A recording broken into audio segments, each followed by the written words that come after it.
choir wraps up their concert season, and once again we tell our story. We are Richmond, and we are...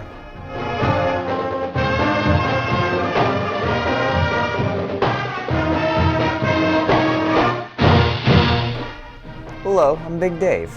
We have a busy show for you today as we wrap up our regular shows for the year. Next week we have the Career Education Recognition and Honors and Awards broadcast, so we won't be producing a show next week.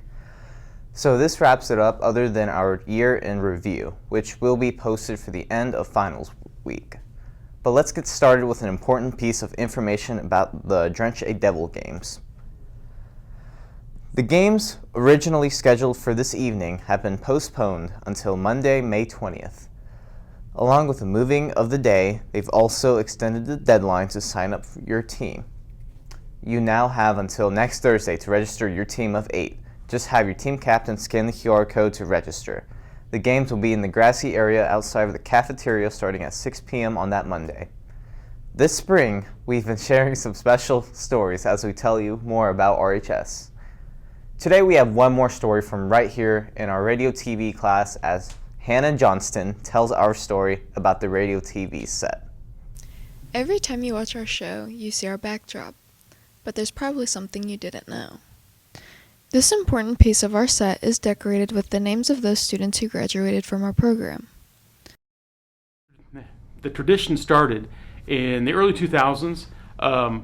We wanted a backdrop for our show before we had sort of the gray wall, and our students wanted to do something more interesting than that. And somebody came up with the idea of making a brick wall and having the students sign it and make graffiti on the wall. And then at that point I thought, well, it might be an interesting thing to have every senior class then sign the wall to add to the graffiti over the years and make it sort of a tradition then that all the seniors that make it through the radio TV program get to sign the wall. And as you can see, there are lots of different names now that have been put to the wall over the course of the last 15 to 20 years that we've had the backdrop. Well, once this became a tradition and more of my students started to sign this, it dawned on me that if I worked long enough that eventually the backdrop would fill up with all the names of my seniors and the kids that have gone through my program. And at that point I started thinking about the possibility that someday when I retired, if the backdrop was full, that maybe I could take the backdrop with me and maybe seal it off and hang it. I know it's big, but I can maybe hang it someplace at my house and have some way for me to look back and remember all the kids that I worked with over the course of my years teaching here at Richmond High School. And I've talked to the new teacher who's coming in next fall, and they said that they want to start fresh and do some new things. And because of that, I get to take it with me. So I'm going to actually get to keep the backdrop and get to remember all the kids' names from over the years that I've worked with.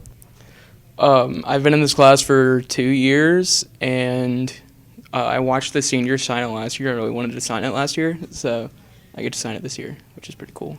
It's a fun class. I like editing, So yeah, I'm kind of excited about signing the thing, honestly being like one of the last class, like the last class to sign it is kind of cool, There's not really much else to say, but I'm really looking forward to it. This is my second year, and I'm pretty excited about the friendships that I've made and be able to sign this wall that's behind me. The backdrop was actually painted by a student back in 2005. That student, Tyler Clark, was the first to sign with his signature in the top left corner. And over the last almost 20 years, it's become more than a tradition. It's become a legacy. And with those names, Mr. Russell still can tell you where they probably are today. Yeah, I don't know where every single name is on here, but I know where a lot of them are today and or what has happened to them, where they've gone on to. Some of them are recent graduates and things. Like down here, we have Drayton Holdhouse, who just graduated last year. But we also have names like, for instance, one of the best names up in here in the corner, Tyler Clark. And Tyler Clark was actually the student who drew all this. He did all the painting of our backdrop back there in the early 2000s. And Tyler's the only person to actually sign the board twice. He signed it there, and he signed it right here in the middle with his signature top hat logo. So he's on there twice for those two. Some of the other names on there, we have B. Pope. B. Pope is Brandon Pope, who graduated in the mid-2000s. And Brandon went on to Ball State and is now a reporter and news anchor for a TV station in Chicago. He also writes for Ebony Magazine. We also have people like Serena Scales, who Serena Scales is actually a jail officer for the Wayne County Jail. We have a number of people on here that I know have gone to other careers. Elijah, which is Eli. Eli actually works at a hospital in Cincinnati, recruiting doctors and things to come work at the hospital, but he also has his own side business where he does things such as shoots films of weddings.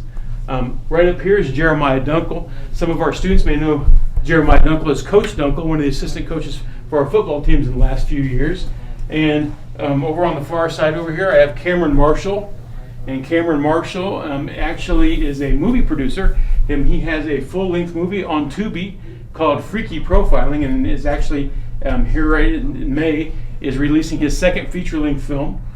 So yeah, I keep up with some of them. There are many of them that are friends with me on Facebook, and it's really neat to be able to see their names and know, especially as they become very, very successful, whether it's in radio and TV or successful in other areas such as law enforcement. I have students on here that are Richmond police officers and Wayne County Sheriff's deputies that I can look back and say, yeah, when I had them in class, they're great kids, and now look at what they've done. They've gone on to be very successful.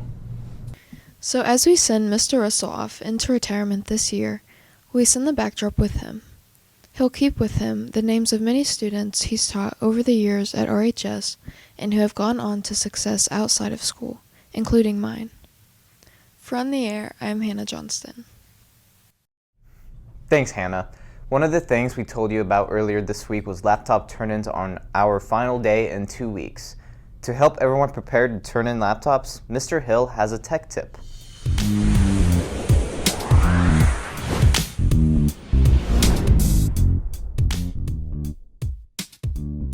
Hello, today we're going to talk about how we will collect your Chromebooks this year. Pretty simple process. Chromebooks will be collected via your homeroom teacher. If you forget who your homeroom teacher is, you can check in PowerSchool. Scroll down to the bottom past 7th period. It will show you who your homeroom teacher is. We're going to start getting those totes in the homerooms this week.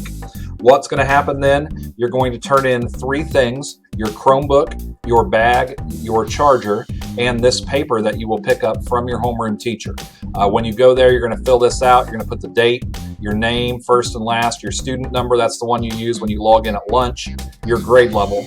Then if there's any damages or issues, you fill in that part right here. Say, for example, you have a broken key or you're missing a charger. You would write those things in this area right here.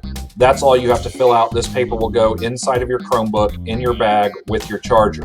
You don't have to worry about filling out any of the stuff here on the bottom. Well, also, you want to make sure that everything is cleaned out of your bag that you don't want or need. So make sure that's all nice and clean. Throw away any kind of trash you have in there and remove any stickers that you have on your device, because the technicians will have to do that this summer. So go ahead and remove those stickers. Keep them if you want them, but get those off there before you turn that in.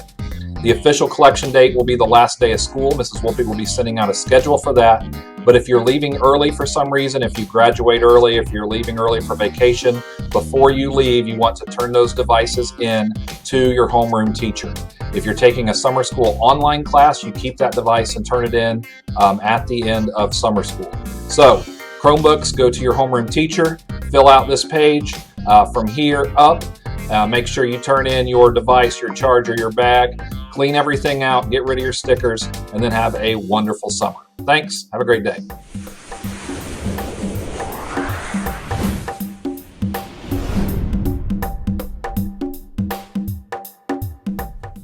Now for a few reminders. Make sure to start cleaning out your locker now. Remember, there will not be a locker cleanout time during our last week. You have 2 weeks to get everything out of your locker and take it home. Also, if you have library books out, they need to be returned immediately.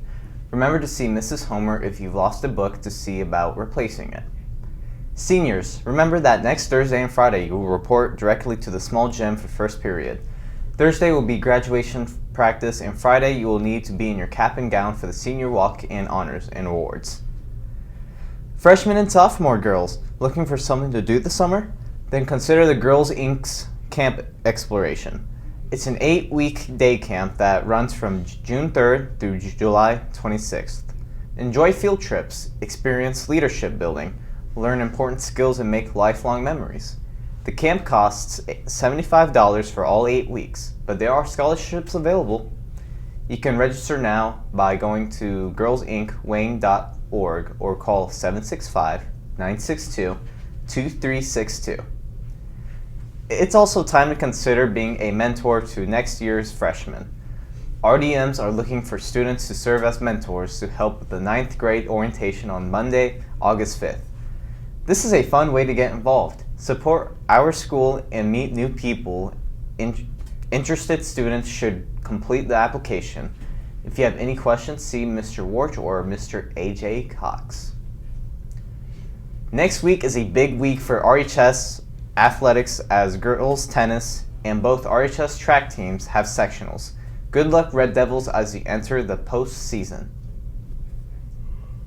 And as we leave you today, we want to share some highlights from Wednesday's spring choir concert. For On the Air, I'm Big Dave, and have a great weekend.